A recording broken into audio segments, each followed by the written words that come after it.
Je suis une fille unique. Ouais, en fait, j'ai juste pas de frère ou de sœur. Alors je vous arrête tout de suite. Le préjugé selon lequel les enfants uniques sont des enfants pourri gâtés, c'est pas vrai. Pas de ça ici.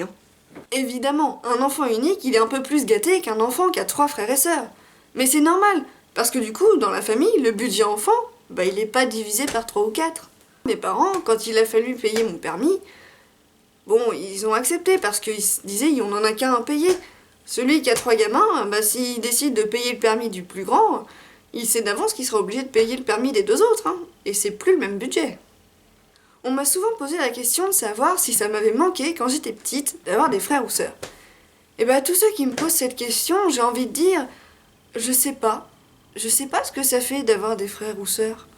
C'est pas comme si j'en avais eu un pendant un temps et qu'il était parti. Là, j'ai toujours été toute seule. Alors bon. C'est sûr, je cache pas que quand j'étais petite, mais vous savez, trop vieille pour être à la crèche, et que les parents bossaient, j'aurais bien aimé avoir quelqu'un avec qui m'occuper. Mais bon, de là à dire que ça m'a manqué, pas tellement. Il y a plein d'avantages à être fille unique. Par exemple, ça forge l'imagination. Bah oui, quand tu te retrouves tout seul parce que les parents bossent, tu te crées plein d'amis imaginaires. Et pour les mêmes raisons, ça te force à être plus indépendant. Ah tu dois apprendre direct à te faire cuire des pâtes, Ah, les pâtes. Il y a aussi quelques inconvénients au fait d'être enfant unique, je vous le cache pas. Je dirais que le principal, c'est cette pression inconsciente et implicite de la part des parents dont on prend conscience quand on grandit. Ouais, je sais, vous n'avez rien compris, je vais m'expliquer. Par exemple, moi, donc, je suis fille unique.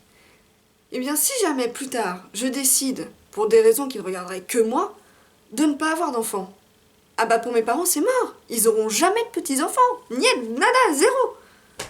Et là, c'est pareil. J'ai décidé de déménager pour mes études à Montbéliard, en Franche-Comté. Je suis originaire de Normandie. C'est à l'autre bout de la France. Dans le sens de la largeur, certes, mais quand même. J'ai bien senti, quand je suis partie, que si j'avais eu une sœur qui serait restée pas trop loin, ça aurait été un peu moins dur. Voilà, c'est une certaine pression dont les parents n'ont pas du tout conscience, mais dont nous, on prend conscience quand on grandit et qu'on doit faire certains choix. Parce que voilà, on est le seul enfant de nos parents. Ça veut dire qu'on n'a pas de frère ou de sœur pour rattraper le coup si on foire dans nos études, si on décide de ne pas avoir d'enfants, si on décide de partir à l'autre bout du globe. Être enfant unique, c'est aussi super cool, on a plein de cadeaux.